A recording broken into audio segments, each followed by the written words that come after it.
அனைவருக்கும் இனிய மாலை வணக்கம். இன்றைக்கி படித்ததில் பிடித்தது அப்படிங்கிற கதையை போட போகிறேன். படித்ததில் பிடித்தது அப்படின்னா யாரோடது அப்படின்னா திருப்பூர் கிருஷ்ணன் ஒருத்தர் எழுதியிருக்காரு. அபூர்வ ராமாயணத்தை 3 வால்யூமு எழுதியிருக்காரு. ஃபஸ்ட்டு அனுமனது கதைகள் வந்தது. 2வது இதை பார்த்து தான் அனுமனது கதைகள். ஃபஸ்ட்டு காட்சியின் குரலும் எழுதியிருக்காரு. 3வது ராமாயணம்னு போட்டு எழுதியிருக்காரு. அவ்வளோ ஒரு அற்புதமாக இருக்குது. ராமாயணத்தில் நமக்கு மெயின் கதை எல்லாருக்குமே தெரியும். ஆனால் அதில் சின்ன சின்னதாக மைனூட்டாக நிறைய கதைகள் இருக்குது. அப்படி பார்க்கும்போது அதில் ஒரு கதை எனக்கு ரொம்ப பிடிச்சிருந்தது. அவர் என்ன சொல்கிறாரு, சிவபெருமான் பார்வதிக்கிட்ட சொல்கிறாரு, இப்போ நம்ம பசங்களுக்கு நான் ஒரு போட்டி வைக்க போகிறேன். அதில் யார் ஜெயிக்கிறாங்களோ அவங்களுக்கு நான் பூத கணங்களோட தலைவனாகக்கூடிய பாக்கியத்தை நான் கொடுக்க போகிறேன் அப்படின்னு அவர் சொல்கிறாரு.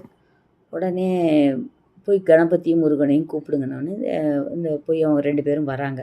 வந்த உடனே என்னப்பா போட்டி அப்படின்னு கேட்குறாரு. உடனே முருகன் என்ன சொல்கிறாருன்னா, ஏற்கனவே நான் ஒரு போட்டியில் தோற்று போயிட்டேன், மலையாக ஏறிட்டேன். எந்த மலையிலும் சப்போஸ் நான் தோத்தேன்னா எனக்கு எங்கேயுமே மலை இல்லை, நான் எங்கே போய் குடிக்கொள்ளுவேன் அப்படின்னு அவர் கேட்குறாரு. கேட்டுட்டு அண்ணா அன்றைக்கி பரிசு வாங்கின மாதிரி இன்றைக்கும் கூட பரிசு வாங்கிறதுக்கு வாய்ப்பு இருக்குது. நான் போட்டி போட வரல, அண்ணாவுக்கு தான் எல்லாமே தெரியும், அதனால் அந்த பூதகணங்களுக்கு தலைவனாகிற பாக்கியம் அண்ணனுக்கே கொடுங்க அப்படின்னு அவர் சொல்கிறாரு. இல்லை, போட்டின்னா 2 பேராவது இருக்கணும், அதனால் கட்டாயமாக போட்டியில் நீயும் கலந்துக்கணும் அப்படின்னு சொல்லி சிவபெருமான் சொல்கிறாரு. சொன்ன உடனே போட்டி என்ன அப்படின்னு கேட்குறாங்க. கேட்ட உடனே அவர் சொல்கிறாரு, என்ன சொல்கிறாருன்னா, உலகத்தில் மந்திரங்கள் எவ்வளவோ இருக்குது, எல்லா மந்திரங்களும் உயர்ந்த மந்திரம். அதுக்கு நேரம் காலம் பார்க்க வேண்டாம். என்ன, உடல் தூய்மை அவசியம் இல்லை. எங்கே வேணால் எப்போ வேணால் யார் வேணால் சொல்லலாம். யார் ஒருத்தர் சொல்கிறாரோ அது இம்மைக்கும் மறுமைக்கும் நற்கதி தரக்கூடிய ஒரு மந்திரம். அதை எழுதுகிறான். அது எழுதக்கூடிய ஒரே ஒரு மந்திரம் என்ன, அவர் கொஷினை பாருங்கள் அப்படின்னு அவர் சொல்கிறார். உடனே முருகன் என்ன சொல்கிறாரு, இந்த வாய்ப்பு அண்ணனுக்கே கொடுக்கலாம், அண்ணனே எழுதட்டும் அப்படின்னு சொன்னோடனே அவர் என்ன பண்ணுறாரு, அழகாக மணலில் ஸ்ரீராம ஜெயம்னு எழுதுகிறார். எழுதின உடனே அதை கண்ணில் ஒத்திக்கிறார் சிவபெருமான். அதே மாதிரி பார்வதியும் அதை கண்ணில் ஒத்திக்கிறார். நான் இதை பல முறை சொல்லியிருக்கேன், ராமனை விட ராமன் நாமம் உயர்ந்தது அப்படின்னு சொல்லிட்டு அவர் சொல்கிறார். நான் உங்கள் அம்மாவுக்கு என்ன சொல்லியிருக்கேன், இறைவனுக்கு 1000 நாமங்கள் இருந்தாலும் எல்லாவற்றிலும் மிகச்சிறந்தது ராமநாமம் தான் அப்படின்னு அவர் சொல்லிட்டு அவர் என்ன சொல்கிறாருன்னா, பொதுவாக ஒரு மந்திர தீட்சை பெறணும், ஒரு மந்திர ஜபம் செய்யணும்னா கண்டிப்பாக குரு அருள் இருக்கணும். ஒரு குரு உபதேசம் பெற்ற உடனே தான் அந்த மந்திரத்தை நம்ம சொல்ல முடியும். அதுக்கு ஒரு நியம நிஷ்டை இருக்குது. எப்படி காலையில் குளிச்சுட்டு தான் சொல்லணும், சாப்பிட்றதுக்கு முன்னே சொல்லணும், அந்த மாதிரிலாம் உண்டு. ஆனால் சிவபெருமானே என்ன சொல்லியிருக்கார் அப்படின்னா, இதுக்கு குளிக்கணும்னு அவசியம் இல்லை, பூஜை ரூமில் உட்காந்து தான் சொல்லணும்னு அவசியம் இல்லை, மன தூய்மை இருந்தால் போதும். நீ நிற்கும்போது, நடக்கும்போது, படுக்கும்போது, எழுந்துக்கும்போது, இல்லை நீ எங்கேயாவது ட்ராவல் பண்ணுற அப்படின்னா அந்த ட்ராவல் பண்ணும்போது எல்லா இடத்துலையும் சொல்லக்கூடிய ஒரே மந்திரம் ராம மந்திரம் தான் அப்படின்னு சொல்லிட்டு அதுலேயும் எழுதக்கூடிய ஒரே மந்திரம் ஸ்ரீராம ஜெயம் தான் அவர் சொல்கிறார். உங்களுக்கு தெரியும், இந்த ஸ்ரீராம ஜெயம் எப்போ யாரால் சொல்லப்பட்டது அப்படின்னா, ராமன் ராவணனை யுத்தத்தில் ஜெயிச்சிடறார். ஜெயித்த உடனே யுத்த காலத்தில் அவரை காணும். எங்கேன்னு அவரை தேடும்போது அவர் எங்கே போயிருப்பாருன்னா ஆஞ்சநேயரை மட்டும் காணும். எங்கன்னா உடனே விபீஷணன் சொல்கிறாரு, ஜாம்பவான் சொல்கிறாரு, எல்லோரும் என்ன சொல்கிறாங்கன்னா, அவர் வேறு எங்கேயும் போயிருக்க மாட்டார், இதை ஜெயிச்சோம் அப்படிங்கிற தகவலை சீதா மாதாக்கு சொல்ல போயிருப்பார் அப்படின்னு சொல்கிறார். இவர் அங்கே போன உடனே சந்தோஷத்தில் அவருக்கு பேச்சே வராதவர் அவர் என்ன பண்ணுறாரு, மணலில் எழுதி கட்டுறாரு ஸ்ரீராம ஜெயம். அதை புரிஞ்ச உடனே அந்த சீதாதேவி என்ன பண்ணுறா, பக்கத்தில் வெத்தலை கொடி இருக்குது. அவள் தினமும் ரெகுலராக யார்கிட்ட பேசுவான்னா அந்த வெத்தலை கொடியும் மருதாணி செடியும் பக்கத்தில் இருக்கும். அந்த வெத்தலையிலேருந்து சில துளிர் இலைகளை கிள்ளி ஆஞ்சநேயர் மேலே போட்டு நீ சிரஞ்சீவியாக இருக்கணும் அப்படின்னு வாழ்த்து எப்போன்னா இந்த ஸ்ரீராம ஜெயம் அவர் எழுதி காமிச்ச உடனே நீ சிரஞ்சீவியாக இருக்கணும், இப்பேற்பட்ட ஒரு நல்ல விஷயத்தை சொன்ன நீ சிரஞ்சீவியாக இருக்கணும்னு சொல்லி அவள் வந்து வாழ்த்துறா. அதனால தான் நம்ம வந்து இன்றைக்கும் நம்ம வெத்தலை மாலையே போடுறோம். அதுக்கப்புறம் ஏன் வெண்ணெய்க்காப்பு சாத்துறோம் அப்படின்னா, வெண்ணெய்க்காப்பு அவருக்கு ஆஞ்சநேயருக்கு அந்த அம்புகள்லாம் பட்டு உடலெல்லாம் ரொம்ப காயமாக இருந்தது. என்ன செய்கிறது அப்படின்னு ராமர்கிட்ட கேட்டவுடனே ராமர் என்ன சொல்லுவார், வெண்ணெய் நல்லா தேய்ச்சி தடவினா அந்த காயம்லாம் சீக்கிரம் ஆறிடும் அப்படின்னு சொல்லுவார். அதனால் சீதாதேவி என்ன பண்ணுவா, அவருக்கு வெண்ணெயை வந்து உடல் முழுக்க தடவி விடுவா. எங்கெல்லாம் காயம் இருக்கோ அங்கெல்லாம் அந்த வெண்ணெயை தடவி விட்டதுனால தான் நம்ம இன்றைக்கும் ஆஞ்சநேயருக்கு நம்ம வெண்ணெய் காப்பு சாத்துறோம். அப்புறம் மருதாணியை வந்து வச்சுட்டா சுமங்கலிக்கு நல்லதுன்னு சொல்கிறாங்க. ஏன் சொல்கிறாங்க, அந்த மருதாணி கிட்ட அவள் டெய்லி தன்னோட கஷ்ட நஷ்டத்தை சொல்லுவாள். அப்போ அந்த மருதாணி வந்து அதை காது கொடுத்து கேட்டது. அப்புறம் சொல்கிறா, உங்ககிட்ட நான் சொன்னேன் இன்றைக்கி வந்து வாழ்க்கையில் நான் ஜெயிச்சிட்டேன், யாரெல்லாம் உன்னை வந்து பூசிக்கிறாங்களோ யாரெல்லாம் உன்னை வச்சுக்கிறாங்களோ அவங்களுக்கெல்லாம் சுமங்கலித்துவம் கிடைக்கட்டும் அப்படின்னு சீதாதேவி சொன்னதாக அதில் சொல்லுது. அதில் இன்னொரு கதை எனக்கு ரொம்ப பிடிச்சிது. என்னென்னா, சீதாதேவி வந்து அனுமாரை வந்து தன்னோட மகனாகவே நினச்சா. அன்றைக்கி என்னன்னு பார்த்தோன்னா, எண்ணெய் கிண்ணத்தோடு சீதாதேவி ஓடி வரா. அந்த கதையை அவ்வளோ அற்புதமாக அவர் விவரிச்சிருக்கார். எண்ணெய் தேய்க்கிறது ஒரு சாதாரண சம்பவம், ஆனால் அதுக்கு ஆஞ்சநேயர் எப்படி ரியாக்ட் பண்ணுறாங்க, சீதாதேவி எப்படி தேய்க்கிறார் அப்படிங்கிறத அந்த கதையில் அவ்வளோ விளக்கமாக சொல்கிறார். ஆனால் ஆஞ்சநேயர் ஒரு இடத்துல உட்கார, மாதா நீ என்ன வேணால் சொல்லுங்க மாதா, நான் எது வேணால் கேட்குறேன், ஆனால் இந்த எண்ணெய் தேய்ச்சிக்கிறது என்னால் முடியவே முடியாதுன்னு சொல்கிறான். அதெல்லாம் இல்லை, இன்றைக்கி உன்னை பார்க்குறதுக்கு வர்றாங்க, அதனால் நீ கண்டிப்பாக எண்ணெய் தேய்ச்சி தான் குளிச்சாகணும். உன் ராமன் வந்து, அதாவது உன்னோட ராமன் வந்து உனக்காக புதிய ஆடைகள்லாம் எடுத்து வச்சுருக்காங்க, நீ கட்டாயம் குளிச்சா ஆகணுன்றார். உட்கார வைக்கவே முடியல, கையில் எண்ணெய் கிண்ணத்தோட சீதாதேவி அலையிறா. அந்த நேரம் பார்த்து பரதன், சத்ருகன், லக்ஷ்மணன்லாம் வராங்க. வந்த உடனே என்ன சொல்கிறா, இந்த மாதிரி ஆஞ்சநேயர் ரொம்ப அடம் பிடிக்கிறார், நான் என்ன பண்ணுறதுன்னொடனே அந்த 3 பேரும் சேர்ந்து பரத, லக்ஷ்மணன், சத்ருகன் 3 பேரும் இந்த ஆஞ்சநேயர் கெட்டிமாக பிடிச்சிக்கிறார். பிடிச்சி அம்மிக்கி அந்த மணப்பலகை மேலே உட்கார வச்ச உடனே இவன் என்ன பண்ணுறா, அவருக்கு ஆஞ்சநேயருக்கு தலைக்கு எண்ணெய் தடவி, எண்ணெய் தப்பன்னு தலைக்கு நல்லா எண்ணெய் வச்சு எல்லாம் தடவி, பத்தாததுக்கு நீ உடம்புல அதாவது குளியல் ரூமில் போய் நீ மிச்சத்தெல்லாம் உடம்புல தடவிக்கோன்னு சொல்லி அவங்க ஹெல்ப்பு வச்சு அவளுக்கு தலையை தடவி முதுகெல்லாம் எண்ணெய் தடவுறான்.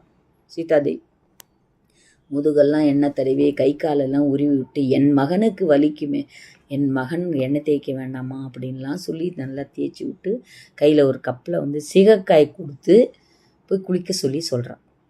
குளிச்சுட்டு வந்தோடனே ராமர் என்ன பண்ணுறாரு தெரியுமா, அவருக்காக அனுமனுக்காக புதிய உடைகள், குண்டலம், கவசம் எல்லாமே ஆபரணம் எடுத்து வச்சுருக்காரு புதுசாக. அதெல்லாம் எடுத்துகிட்டு வந்து அவருக்கு வந்து காதில் குண்டலம் மாட்டி, அதுக்கப்புறம் வந்து கவசம் போட்டு, ஆபரணங்கள்லாம் பூட்டி, புது ட்ரெஸ் போட்டு இந்த 3 பேரும் எல்லாருமா சேர்ந்து அவரை அவ்வளோ அழகுபடுத்துகிறாங்க. அன்னைக்குன்னு பார்த்தா ஆஞ்சநேயர் ரொம்ப அழகாக இருக்கார். ஏன் என்னை இப்படி எல்லாருமே சேர்ந்து படுத்துறீங்க அப்படின்னு அவர் கேட்குறாரு. உன்னை பார்க்க ரொம்ப முக்கியமானவங்களாம் வராங்கப்பா, அதனால தான் இந்த அலங்காரம்னு சொல்கிறாங்க. அதை பண்ணிவிட்டு அவனை கொஞ்சிக்கிட்டு இருக்கும்போது அஞ்சனை தேவி வரா. யார், ரொம்ப நாள் ஆச்சு ஆஞ்சநேயரை பார்க்கணுன்னு நான் வரேன் அப்படின்னு சொல்லி வந்த உடனே அவரை பார்த்தோடனே, அப்பா என் பிள்ளையா இவ்வளோ அழகு அப்படின்னு அஞ்சனாதேவி ரொம்ப சந்தோஷப்படுறான். அவன் முதுக வாஞ்சியாக தடவுறான். வாஞ்சியாக தடவினா அவன் எண்ணெய் அந்த பிசுபிசுப்பு உடம்புல இருக்குது. தன் மகன் வந்து எண்ணெய் நீராடினோடனே அந்த தாய் வந்து ரொம்ப சந்தோஷப்படுறான். நான் பார்த்துக்கிட்டதை விட சீதாதேவி வந்து என் பையனை இன்னும் அருமையாக பார்த்துக்கிறாளேன்னு அவளுக்கு அப்படியே மனசில் பொங்குது. பொங்கிட்டு என்ன சொல்கிறேன், நீங்களாம் நல்லா இருக்கணும் சீதாதேவி, நீ நல்லா தீர்க்க சுமங்கலியாக இருக்கணுங்கிற மாதிரி அவள் ஆசீர்வாதம் பண்ணுறான். ஆஞ்சநேயர் காலில் விழுறாரு அனுமன். அதுக்கப்புறம் ராமர் சீதா கூட ஆஞ்சநேயரை வந்து அஞ்சனாதேவியை வணங்கி இது பண்ணுறாங்க. அதுக்கப்புறம் அஞ்சனாதேவி சொல்கிறா, அப்பா நான் எதுக்கு தெரியுமா வந்தேன் அப்படின்னோடனே என்னன்னு கேட்குறாரு. கேட்டவுடனே, உனக்கு ரொம்ப நாள் வேண்டுதல் ஒன்று இருக்குது, அந்த வேண்டுதலை நீ நிறைவேற்றலப்பா, நான் உன்னை எத்தனையோ முறை கூப்பிட்டேன், அந்த வேண்டுதலை நிறைவேற்ற மாட்டேன்றே நீன்னு அப்படின்ற. என்னம்மா வேண்டுதல் அப்படின்னோடனே, ராம காரியத்தில் ஏதாவது இடைஞ்சல் வரக்கூடாது, அப்படி ஏதாவது இடைஞ்சல் வர்ற பட்சத்தில், அதாவது அவள் என்ன வேண்டியிருப்பான்னா, என் மகன் வந்து ராமனுக்கு சேவை செஞ்சிட்ருக்கான், அப்படி சேவை செய்யும்போது அவருக்கு இடைஞ்சல் வரக்கூடாது, அப்படி இடைஞ்சல் வராமல் இருந்ததுன்னா என் மகனை வச்சு உங்கள் அங்க பிரதர்ஷனம் செய்கிறேன்னு திருப்பதி பெருமாளுக்கு வேண்டியிருப்பான். அவள் என்ன சொல்லியிருப்பான், அங்க பிரதர்ஷனம் செய்கிறேன்னு சொல்லி திருப்பதி பெருமாளுக்கு வேண்டியிருப்பான். அப்பா அந்த வேண்டுதல் இன்னும் நிறைவேற்றவே இல்லையப்பா நீன்னு, அது எப்போ தான் நீ பண்ணுவா, அதுக்கு பண்ணுறதுக்காக தான் உன்னை கூட்டின்னு போகலான்னு நான் வந்தேன். நீ சஞ்சீவி மலை எடுத்துன்னு போகும்போது இவ என்ன பண்ணி கூப்பிட்டாக்கன்னா அப்போ அவர் சொல்லுவார், ராமலக்ஷ்மணர் மயக்கமாக இருக்காங்க, நான் ரொம்ப முக்கியமான வேலையில் இருக்கேன், உன்னோட பிரார்த்தனையை நீ தள்ளி வச்சுக்கோ, என்றைக்கு இருந்தாலும் நான் பிரார்த்தனை கண்டிப்பாக நான் முடிக்கிறேன் அப்படின்னு அம்மாக்கிட்ட பதில் சொல்லிக்கிட்டே நிற்காமல் அவர் போவார். அந்த திருப்பதி பெருமாளுக்கு நான் பண்ண வேண்டாமா, அதுக்காக தான்ப்பா உன்னை கூட்டின்னு போகலான்னு வந்தேன் அப்படின்னு அஞ்சனா தேவி சொன்ன உடனே பாருங்கள், திருப்பதியில் இன்றைக்கும் காலங்காத்தால் அங்க பிரதர்ஷனம் பண்ணுறது நிறைய பேர் பண்ணுறாங்க. அது ஆஞ்சநேயரும் பண்ணியிருக்காருங்கிறத அவர் அதை சொல்கிறார். நம்ம இந்த மாதிரி ஒரு ஆங்கிளில் யோசனை பண்ணியிருக்கவே மாட்டோம். ஆஞ்சநேயர் ஸ்ரீராமனை விட்டு என்றைக்குமே விலகலை. ஆனால் இது அஞ்சனை தேவியோட பிரார்த்தனை. அதுக்கப்புறம் அவன் கூட்டின்னு போய் அவரை அந்த குளத்துல குளிக்க வச்சு அங்க பிரதர்ஷனம் பண்ணும்போது அங்கே திருப்பதி பெருமாள் எப்படி இருப்பாரோ அப்படியே அவர்கிட்ட நின்றுடுறார். கொஞ்சம் தூரம் பிரதர்ஷனம் பண்ணின்னு வரும்போதே அவர் பிரத்யட்சம் ஆயிடுறார். வந்தவுடனே ஏன்பா நீ இந்த மாதிரி பண்ணுற அப்படின்னு கேட்டவுடனே அஞ்சனா தேவிக்கு வியப்பு மேலே வியப்பு. அவள் சொல்கிறா, இவன் வேண்டிய அளவு அங்க பிரதர்ஷனம் பண்ணிட்டாமா, அவனோட வேண்டுதலை எப்போவோ நான் காது கொடுத்து கேட்டுட்டேனே, எதுக்கு திரும்பப்பா அங்க பிரதர்ஷனம் பண்ணுற, வேண்டாம் அப்படின்னு பெருமாளை சொல்கிறார். எப்போ நான் பண்ணேன் அப்படின்னு இவர் கேட்குறாரு. ராமன் நல்லா இருக்கணும், ராம அடிப்பட்டப்பெல்லாம் எங்கிட்ட உழுந்து கதறணிய நீனு, மணலில் புரண்டு புரண்டு ராமன் நல்லா இருக்கணும், லக்ஷ்மணன் நல்லா இருக்கணும், சீதா தேவி நல்லா இருக்கணும், நீ புரண்டு புரண்டு புரண்டு புரண்டு என்னை வேண்டிட்டு தானே இருந்த, அதை எல்லாத்தையுமே நான் அங்க பிரதர்ஷனமாக எடுத்துக்கிட்டேன், அதனால் நீ தனியாக அங்க பிரதர்ஷனம் பண்ண வேண்டாம்னு சொல்லி திருப்பதி அவரை கை கொடுத்து தூக்குறாரு. அப்படி தூக்கி அப்பேற்பட்ட அனுமனை அந்த ராமநாமம் காப்பாத்தது. அப்புறம் அவர் சொல்கிறார், எங்கெல்லாம் ராமநாமம் கேட்குதோ அங்கெல்லாம் நீ போய் காப்பாற்றணும் அப்படிங்கிறத திருப்பதி பெருமாள் சொல்கிறாரு. சீதா தேவி சொல்கிறா, உன்னோட வேலை என்ன, நீ எங்கெல்லாம் ராமநாமம் கேட்குதோ அங்கெல்லாம் போகணும். ராமர் வைகுண்டத்துக்கு போகிறதுக்கு முன்னாடி சொல்கிறது இதுதான், நீ என் கூட வைகுண்டம் வர வேண்டியது இல்லை அப்படின்னு சொல்லி தான் அந்த மோதிரத்தை கீழே போட்டுருவார். அந்த மோதிரத்தை தொலைச்ச மாதிரி தொலைச்சி போய் அந்த மோதிரத்தை தேடினுவான்னு சொல்லுவார். அப்போ தான் அவர் பாதாள லோகத்துக்கு போனாக்கன்னா அந்த பாதாள லோகத்தில் நிறைய மோதிரம் கிடைக்கும். அது எந்த மோதிரம்னே தெரியாமல் அவர் திண்டாடுவார். அப்போ சொல்லுவார், யுகம் யுகமாக எப்பெல்லாம் கஷ்டம் வருதோ, எப்பெல்லாம் அதர்மம் வருதோ, அப்போல்லாம் ராமர் அவதாரம் எடுக்கிறார். அப்படி ஒரு முறையும் நீ அவரை தேடும்போது விட்ட மோதிரம் தான் இதெல்லாம், நீ உண்மையை புரிஞ்சுக்கணும், ராமரோட அவதார நோக்கம் முடிஞ்சிடுது, அதனால் அவர் வைகுண்டம் சென்று விட்டார் அப்படிங்கிறார். அப்பேற்பட்ட ராமநாமம் வசத்தின்னு சிவபெருமான் சொல்லியிருக்கார். அது விஷ்ணு சகஸ்ரநாமத்தை தான் கடைசியாக சொல்கிறார். ஈஸ்வர உவாச ஸ்ரீராம ராம ராமேதி ரமே ராமே மனோரமே சகசிரநாம தத்துல்யம் ராமநாம வரானனே.